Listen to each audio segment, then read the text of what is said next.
प्रश्न संख्या 21 है, जनसंख्या शिक्षा का अर्थ लिखिए। जनसंख्या में आबाद गतिशील वृद्धि के फलस्वरूप मानव जीवन के आर्थिक, सामाजिक, राजनीतिक तथा सांस्कृतिक पक्षों पर पड़ने वाले कुप्रभावों के प्रति जागरूक तथा संबद्ध समाधानों के विषय में वैचारिक क्रांति की शिक्षा व्यवस्था इस जनसंख्या कहलाती है। प्रश्न संख्या 22 है, जनसंख्या शिक्षा की आवश्यकता क्यों है? जनसंख्या शिक्षा की आवश्यकता निम्नलिखित कारणों से पड़ती है। पहला, राष्ट्रीय प्रगति के लिए। दूसरा, आर्थिक विकास के लिए। तीसरा, मानव संसाधन कुशलता के लिए। चौथा है, परिवार नियंत्रण कार्यक्रमों की सफलता के लिए। पांचवा है, परिवार नियोजन के लिए। छठवां है, योजनाओं की सफलता के लिए। प्रश्न संख्या 23 है, एनसीईआरटी ने कितने मूल्यों को स्वीकारा है? एनसीईआरटी ने कुल 83 मूल्यों को सूचीबद्ध किया है। प्रश्न संख्या 24 है, शिक्षा द्वारा समाज का विकास किस प्रकार संभव है? शिक्षा समाज के विकास का कार्य करती है, अतः यदि किसी समाज का विकास किया जाना हो तो वहाँ शिक्षा की उत्तम व्यवस्था की जानी चाहिए। शिक्षा का एक कार्य यह है कि यह मनुष्य को यह सिखाए कि व्यक्तिगत हितों की अपेक्षा सार्वजनिक हितों को प्रधानता दी जानी चाहिए। प्रश्न संख्या 25 है, समाज का प्रमुख शैक्षिक कार्य लिखिए।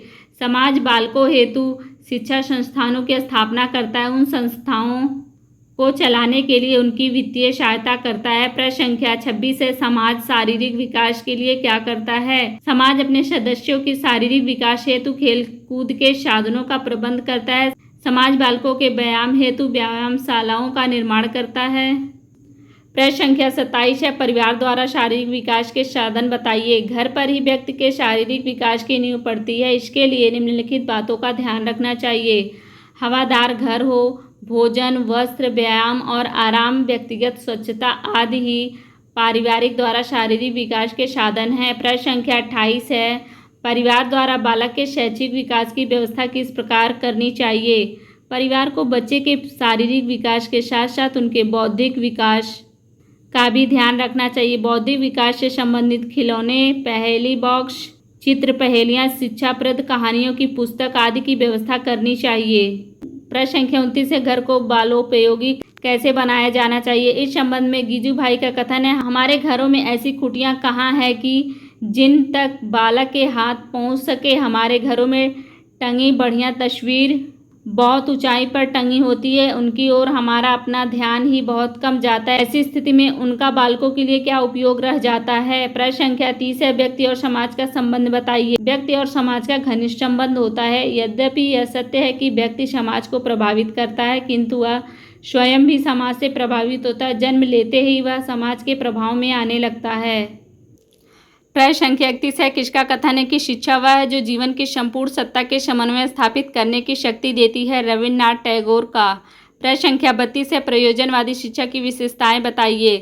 पहला है बालक का महत्व, दूसरा है सामाजिक मूल्यों पर बल, तीसरा है अनुभव व क्रिया पर बल, चौथा है शिक्षा एक लोकतांत्रिक प्रक्रिया है। प्रश्न संख्या 33 है, प्रयोजनवादी शिक्षा के उद्देश्य बताइए। प्रयोजनवादी शिक्षा के उद्देश्य निम्न हैं। पहला, उचित पथ प्रदर्शन, दूसरा है नवीन मूल्यों और आदर्शों का निर्माण, तीसरा है गतिशील साधन संपन्न मस्तिष्क का विकास, चौथा है सामाजिक कुशलता का विकास। प्रश्न संख्या 34 है, जॉन डीवी ने शिक्षा का आधार क्या बताया? जॉन डीवी के शिक्षा के दो आधार हैं, पहला है मनोवैज्ञानिक आधार, दूसरा है सामाजिक आधार।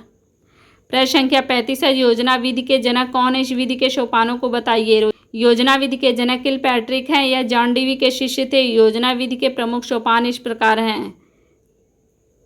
पहला है क्रिया का समस्यात्मक परिस्थिति उत्पन्न करना, दूसरा है समस्या, तीसरा है सम्मानित समाधान, चौथा है परीक्षण एवं प्रयोग। प्रश्न संख्या 36 है, मनोविज्ञान और निर्देशन विभाग कहाँ है? मनोविज्ञान और निर्देशन विभाग इलाहाबाद में है। प्रश्न संख्या 37 है, राज्य परियोजना कार्यालय कहाँ है? राज्य परियोजना कार्यालय लखनऊ में है। प्रश्न संख्या 38 है, एससीईआरटी का पूरा नाम बताइए। राज्य शैक्षिक अनुसंधान और प्रशिक्षण परिषद। प्रश्न संख्या 39 है, एनसीईआरटी का पूरा नाम बताइए। राष्ट्रीय शैक्षिक अनुसंधान और प्रशिक्षण परिषद।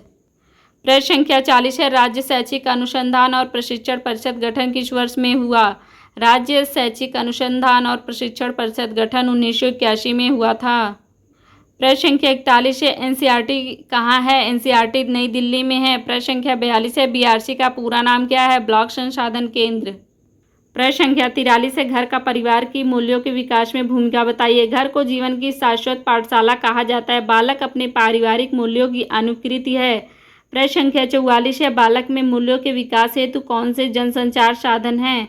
Akashvani, Doordarshan, tape recorder, VRC, समाचार पत्र तथा पत्रिकाएं जनसंचार साधन हैं। प्रश्न संख्या 45 है, राष्ट्रीय एकता का अर्थ लिखिए। राष्ट्रीय एकता का अर्थ से आशय है देश के विभिन्न राज्यों के व्यक्तियों की आर्थिक, सामाजिक और सांस्कृतिक तथा भाषा विषयक विभिन्नताओं को वांछनीय सीमा के अंतर्गत रखना और समावेश करना। प्रश्न संख्या 46 है, राष्ट्रीय एकता के लाभ बताइए। भाषा विकास में सहायक, भ्रष्टाचार का अंत, स्वार्थपूर्ण भावनाओं का विकास, राष्ट्रीय संस्कृति तथा आर्थिक प्रगति में सहायक, सामाजिक प्रगति में सहायक, राजनैतिक एकता बनाए रखने में सहयोगी।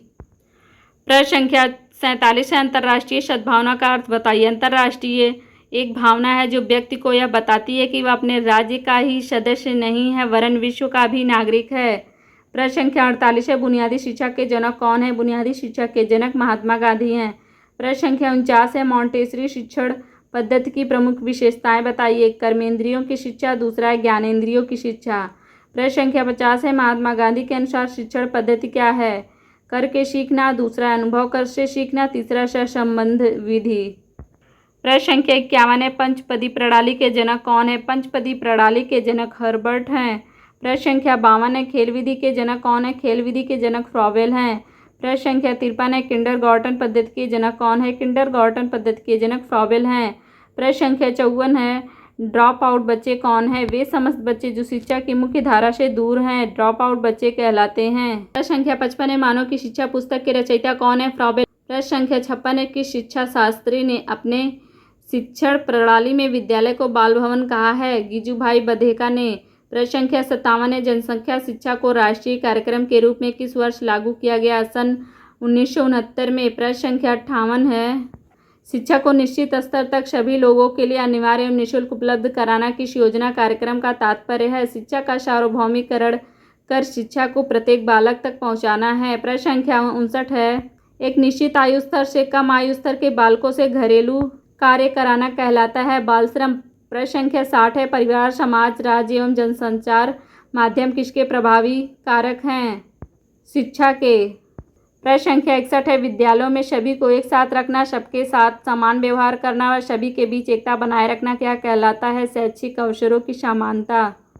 प्रश्न संख्या 62 है, विद्यालय समाज में सभी के बीच बिना लिंग भेदभाव के कार्य व्यवस्था करना क्या कहलाता है? लैंगिक समानता। प्रश्न संख्या 63 है, डायट का पूरा नाम क्या है? जिला शिक्षा एवं प्रशिक्षण संस्थान। प्रश्न संख्या 64 है, एनपीआरसी का पूरा नाम क्या है? न्याय पंचायत संसाधन केंद्र। प्रश्न संख्या 65 है, ग्राम शिक्षा समिति का अध्यक्ष कौन होता है? ग्राम शिक्षा समिति का अध्यक्ष ग्राम प्रधान होता है। प्रश्न संख्या 66 है, ग्राम शिक्षा समिति का सचिव कौन होता है? ग्राम शिक्षा समिति का सचिव प्रधानाध्यापक होता है। प्रश्न संख्या 67 है, राज्य शिक्षा संस्थान कहाँ है? राज्य शिक्षा संस्थान इलाहाबाद में है।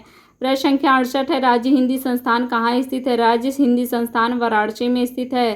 प्रश्न संख्या 69 है, आंग्ल भाषा शिक्षण संस्थान कहाँ है? आंग्ल भाषा शिक्षण संस्थान इलाहाबाद में है।